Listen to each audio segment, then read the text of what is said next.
So right now the world is going through all over a big trauma. And what this looks like is it's like a global trauma response. One of the things I keep thinking of is that often we think it is survival of the fittest, and what the trauma recovery model shows us is that it is not. It is survival of the nurtured. And so for us to really feel into that right now, what that even means or looks like, survival of the nurtured.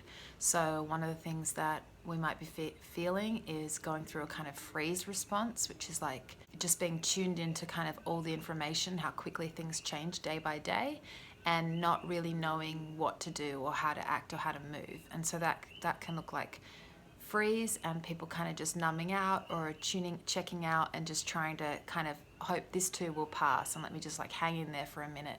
But the freeze response still has this message underneath it that like there's something really bad or not right that I cannot be present with right now. The other one is fight or flight, which we see even with the paradigm that we're in, where we're being told that there's not enough tests, not enough test kits, like something like that is a little bit of thing that gets thrown in and creates panic and puts us into fight or flight.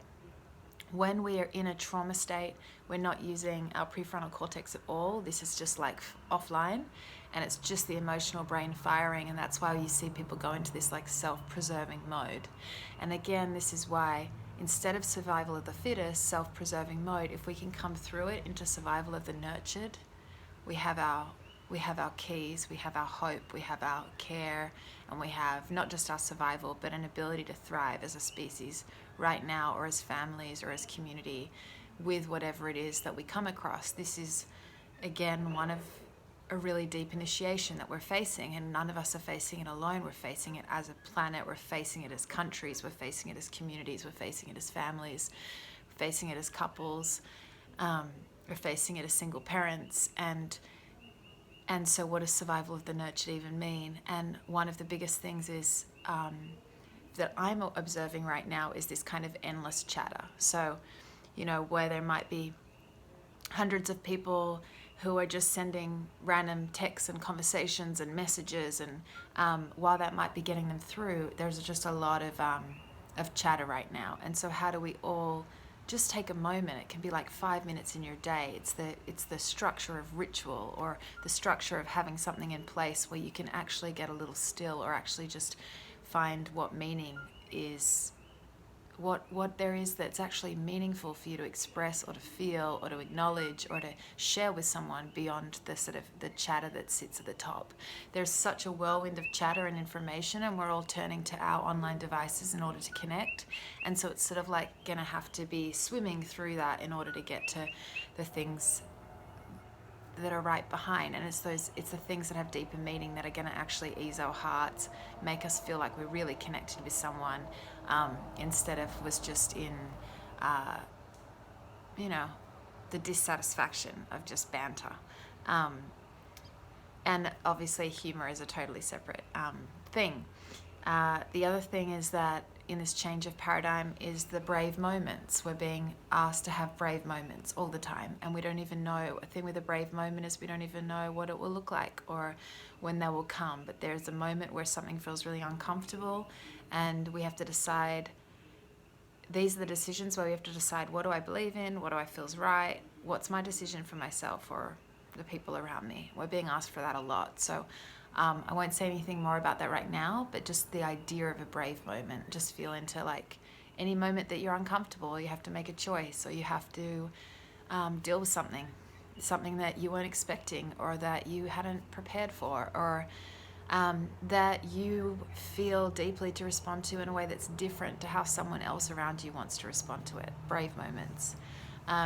There is a real humility right now because we have carried this invincibility complex for so long, that we are invincible, that we get to live till we're 80 or 90, that we have control of our world, and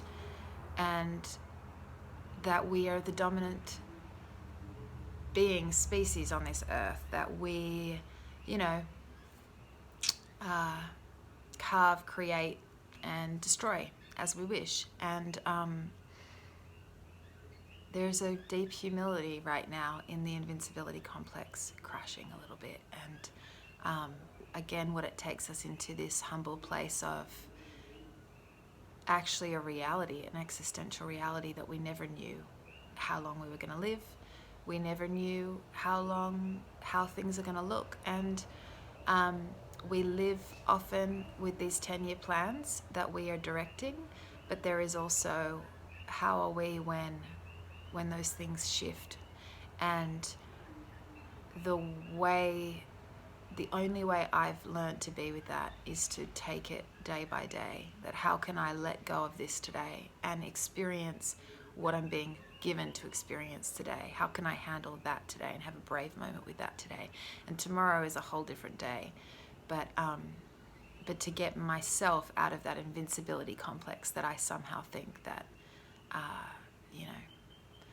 I can go skydive off that mountain, no problems, nothing's going to happen to me. It might, however it looks for you, we carry that.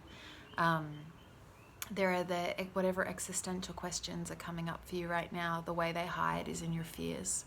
You might have it in bad dreams, you might have it in panic that comes up, you might have it in your biggest fear, you might have it in concern for someone else or something that is out of your current control. That underneath there is an existential question.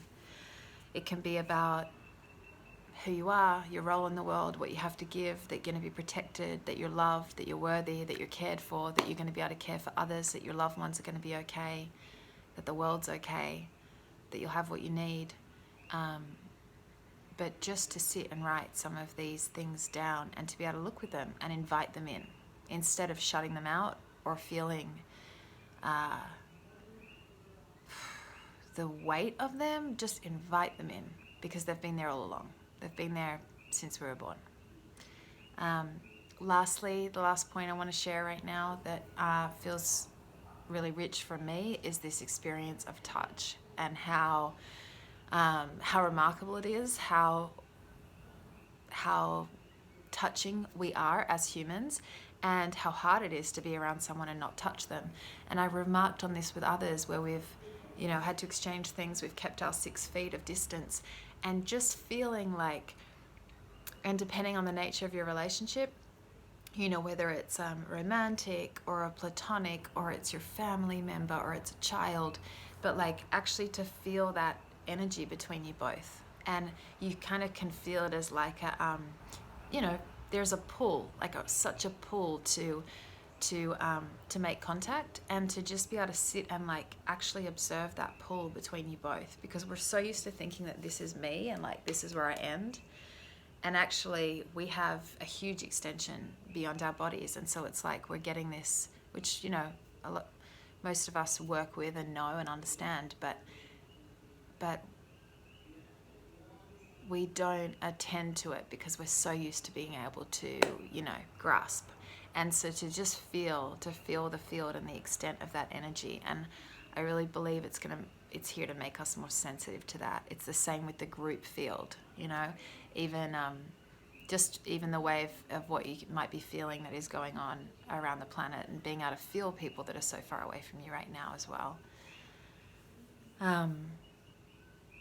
And yeah, lastly, that we all have gifts here, and regardless of how money is in the equation of if we're receiving money for our services, if we have money to give to other people's services, that regardless, we have an inherent gift and it has its worth and its value.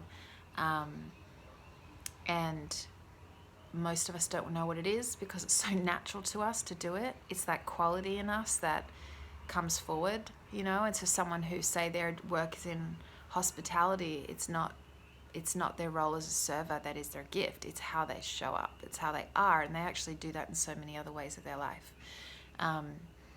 The artist isn't just in that one trade, but it's how she sees or he sees the world, and what they do with madness and beauty and despair and change and ugliness and loss of control. And so for all of us to really, we get to find our gifts in this context right now. It's a pressurized context, and but they have inherent worth with or without money. And again, this existential question I'm feeling behind this is who are we beyond our roles, beyond our, um, yeah, who are we and what do we care about beyond our role or what we're taught to care about, depending on whatever professional field or industry we're in.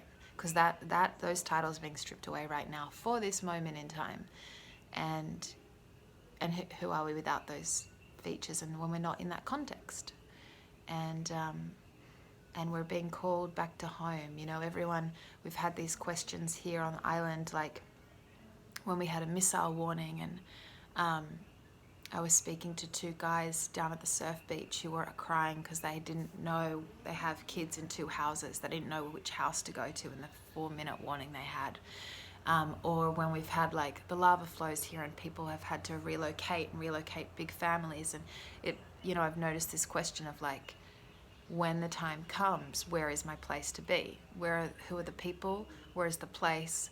And where is that home that I'm going to rest in? We're such world travelers, you know, and so we've all been asked to make that choice right now, and to sit in that place and tend home. And you know, there's that thing when we go out into nature, that practice of sometimes we need to like sit on the mountaintop and like take everything in this big wide perspective, and other times we need to sit with a square meter of soil and look at all the details and the relationships that happen in that 1 square meter squared section of land. And it's a different practice, but it is, it's all in the details. And right now we're being stripped and we're being taken into the details, and the two things together is really, really confusing. So again, day by day, I really recommend daily ritual or structure. Katie Asmus and I are going to offer a free webinar next week on ceremony and resilience through trying times. So how do we create this in our own homes? How do we stay clear and connected as a channel for ourselves wherever we are?